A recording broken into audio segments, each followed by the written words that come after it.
আমার দেশের একজন মহান শিক্ষককে অসম্মান করেন না। আল্লাহ ছাড় দেয়, ছেড়ে দেয় না। যেদিন সময় আসবে আপনাদেরও কিন্তু অসম্মান করতে পিছপা হবে না দেশের জনগণ। সেদিন যেন শেখ হাসিনার পরিণতি বরণ করতে না হয়, খেয়াল রেখেন। আমি অত্যন্ত দুঃখের সাথে লক্ষ্য করলাম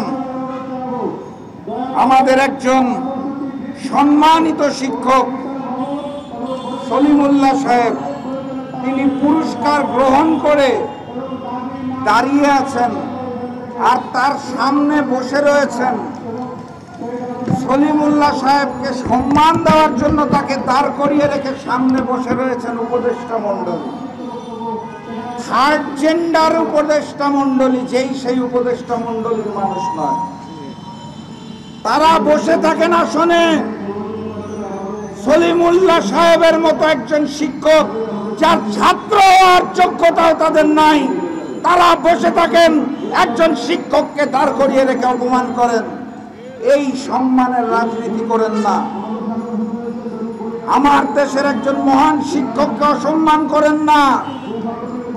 আল্লাহ ছাড় দেয়, ছেড়ে দেয় না। যেদিন সময় আসবে আপনাদেরও কিন্তু অসম্মান করতে পিছপা হবে না দেশের জনগণ। সেদিন যেন শেখ হাসিনার পরিণতি বরণ করতে না হয়, খেয়াল রেখেন। আর ওই বই মেলায় দেখলাম একটা ডাস্টবিন, ময়লা ফেলার জায়গা, ফ্যাসিস্ট শেখ হাসিনার চেহারা দেওয়া হয়েছে। সেই ডাস্টবিনে কেন শেখ হাসিনার চেহারা, এটা নিয়ে বেশ কিছু সুশীল সমাজের সুশীল ব্যক্তিদের বেশ গায়ে জ্বালা পোড়া হচ্ছে। গত 17 বছরে দেশনেত্রী বেগম খালেদা জিয়াকে যখন বারবার অপমান করা হয়েছিল, ব্যঙ্গ করা হয়েছিল, কার্টুন আঁকা হয়েছিল, তখন তাদের কিন্তু গায়ে লাগে নাই। ফ্যাসিস্ট শেখ হাসিনার চেহারা ডাস্টবিনে দেখে তাদের খুব জ্বালা পোড়া শুরু হয়েছে। ফ্যাসিস্ট শেখ হাসিনার জায়গা ওই ডাস্টবিনেই, তিনি ডাস্টবিনেই আছেন। ওই হিন্দুত্ববাদ দিল্লি এবং ভারত যারা ডাস্টবিনের যোগ্য সেখানেই আছেন। অতএব শেখ হাসিনা ডাস্টবিনেই থাকবেন। এবং যারা এই মুহূর্তে সব সুশীলতা দেখাচ্ছেন তাদের বলে দিতে চাই, শেখ হাসিনা ডাস্টবিন থেকে আরো অধঃপতন হবেন।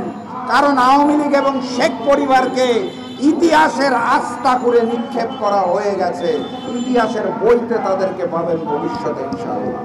আর সর্বশেষ যেটা বলে শেষ করে দিব বক্তব্য, শেখ হাসিনা ভারতে, তার পুত্র আমেরিকায়, আওয়ামী লীগের বড় বড় নেতারা ভারত দুবাইতে,